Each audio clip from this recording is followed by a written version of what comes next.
Hello dear student. आज हम history का जो पहला चैप्टर है यूरोप में राष्ट्रवाद का उदय, इससे पहले आपको बताया पिछले लेक्चर में तो किस प्रकार यूरोप में राष्ट्रवाद का विचार पनपा। और उस समय दुनिया के या फिर विशेष तौर पर अगर बात करते हैं यूरोप के देश जिसमें फ्रांस है, इटली है, स्पेन है, जर्मनी है, इन सभी देशों में किस प्रकार राष्ट्रवाद का विचार पैदा हुआ और वहाँ के लोगों ने अपने अपने देशों में एक अगर बात करते हैं लोकतांत्रिक व्यवस्थाएं की को कायम किया। राष्ट्रवाद की जो भावनाएं या फिर राष्ट्रवाद के जो प्रयास थे किस स्तर पे उन्होंने उनको पोषित किया, उसके लिए उन्होंने कार्य किया। और सबसे पहली जो परिणति या अभिव्यक्ति किसकी राष्ट्रवाद की अगर कहीं दिखाई देती है वो आपको बताया था कि फ्रांस की क्रांति में हुआ था। और फ्रांस की क्रांति 1789 में हुई, दूसरी क्रांति 1848 में।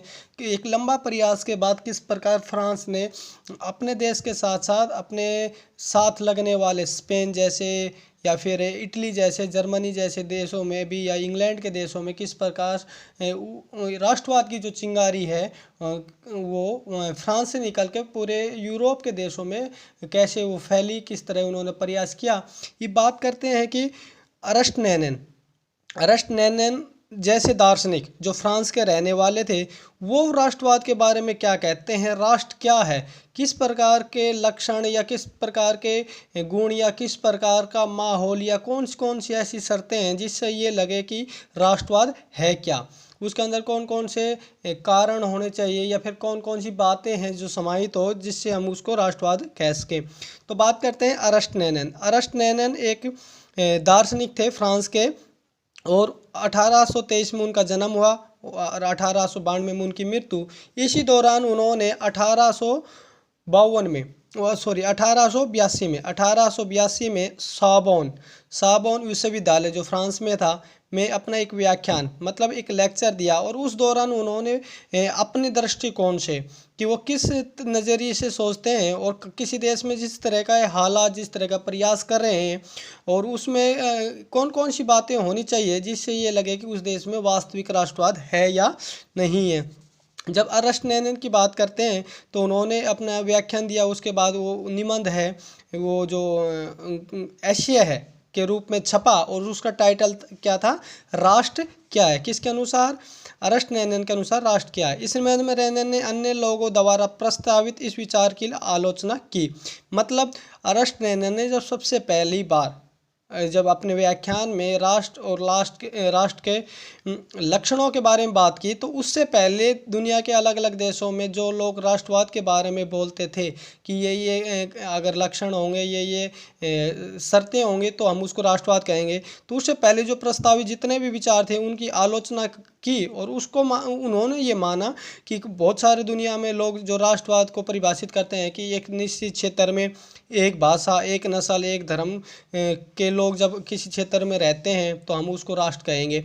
ऐसा उन्होंने बिल्कुल नकारा और कहा कि इस तरह के अगर लक्षण है नहीं है तो क्या उसमें राष्ट्रवाद नहीं होगा। तो राष्ट्रवाद होने के लिए जो जो शर्तें हैं उनके लिए उन्होंने बात की। एक लंबे प्रयास मतलब एक जो राष्ट्र है, एक देश है, वहाँ के लोगों का एक लंबे समय तक जो प्रयास है किसी एक लक्ष्य को प्राप्त करने के लिए, उनके अंदर त्याग की, निष्ठा की जो चरम बिंदु है, मतलब वो उस लक्ष्य को प्राप्त करने के लिए जब सब कुछ खोने के लिए और पूरी ईमानदारी से जो प्रयास उस देश के लोग बड़े स्तर पर करते हैं, उनके शौर्य वीरता के युक्ति अतीत। मतलब जैसे कि हम बात करते हैं भारत में, जब भारत में आज़ादी के लिए प्रयास किए गए थे, एक लंबा प्रयास था, आपको पता है 1857 की क्रांति से लेकर 1947 तक भारत एक लंबा प्रयास किया। और उस समय के जो क्रांतिकारी होते या देश के जो भी लोग थे वो कुछ भी करने के लिए तैयार थे और पूरी निष्ठा के साथ देश के लोगों ने ये प्रयास किया। ये एक लक्षण उन्होंने बताया कि ये उस समय के हालातों में उस देश में अगर होंगे तो राष्ट्रवाद होगा। उसके साथ साथ शौर्य वीरता से युक्त अतीत, मतलब जो उनका इतिहास है, उनका उस देश के लोगों का जो अपना बीता हुआ कल है जिसके अंदर उनके महापुरुष भी हो सकते हैं या फिर उनके ऐसी चीज़ें जिससे वो गर्व महसूस करें। वो उनकी एक सामाजिक पूंजी है जो उनको एक विचार में बांधती है। एक राष्ट्रीय विचारधारा आधारित किया जाता है। अतीत में समान गौरव का होना, मतलब एक गौरवशाली अतीत जिसके ऊपर पूरे देश के लोग क्या कर सके, गर्व कर सकते।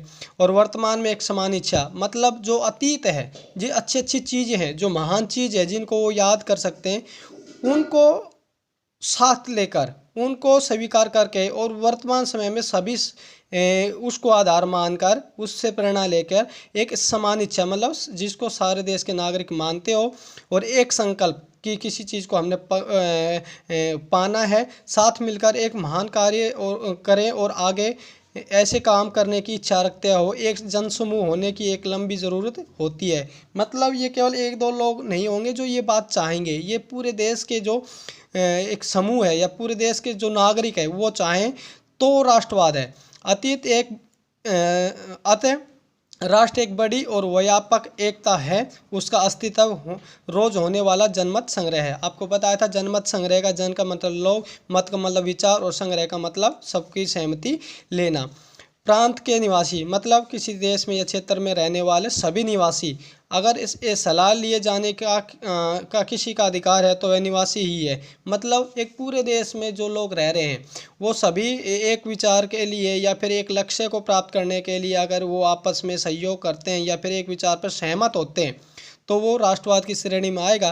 किसी देश का विलय करने का या फिर किसी देश पर उसकी इच्छा के विरुद्ध कब्जा जमाए रखने से एक राष्ट्र का अस्तित्व में कोई दिलचस्पी नहीं होती। मतलब क्या कि वो एक देश है दूसरे देश पर या फिर कोई भी अपनी इच्छाओं के या उसके विलय उसकी इच्छाओं के विरुद्ध किसी प्रकार का कोई प्रयास नहीं करते और उसमें इस तरह की कोई उनके अंदर रुचि नहीं होती। राष्ट्रों का अस्तित्व में होना